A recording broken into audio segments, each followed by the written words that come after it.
And இந்த ட்ரீவலார் நம்மள பேக்கேஜ்ல 1500க்கு என்னென்ன வருதுன்னா மதியானம் 2 to 3 pmக்கு நம்ம ஜீப்ல பிக்கப் பண்ணி ஒரு ஜீப்ல 8 பேர் போனோம். 6 கிலோமீட்டருக்கு ஆஃப் ரோட்ல ஹில் ரைட் பண்ணி இவங்க ரெசார்ட்க்கு கூட்டிட்டு வராங்க.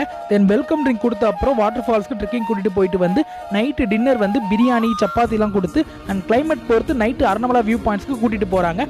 சப்போஸ் மழை பெஞ்சா அது drop. Then night camp fire plus music plus dance and கடைசியா டென்ட்ல ஸ்டே பண்ணிட்டு morning sunrise and Aranamala view points பார்க்க ட்ரெக்கிங் கூட்டிட்டு போயிட்டு அங்க இருக்கிற ஃபார்மிங் கல்ச்சர்லாம் பார்த்துட்டு பிரேக்ஃபாஸ்ட் கொடுத்துட்டு கீழே வந்து பிக்கப் பண்ண இடத்துல டிராப் பண்றாங்க. இது செம்ம அட்வென்ச்சரஸா இருக்கும். அண்ட் அட்வென்ச்சரை கொஞ்சம் குறைக்கணும்னா டென்ட்ல ஸ்டே பண்றதுக்கு பதில் 9 ரூம்ஸ் இருக்கு மேலேயே. ஒரு ரூம் 6000 rupees, 4 பேர் தங்கலாம். King size bed plus attached bathroom with heater வரும். ஸோ உங்களுக்கு அட்வென்ச்சரஸா ஃபாரஸ்ட்ல நைட் ஸ்டே பண்ணணும்னா இங்க கண்டிப்பா வாங்க.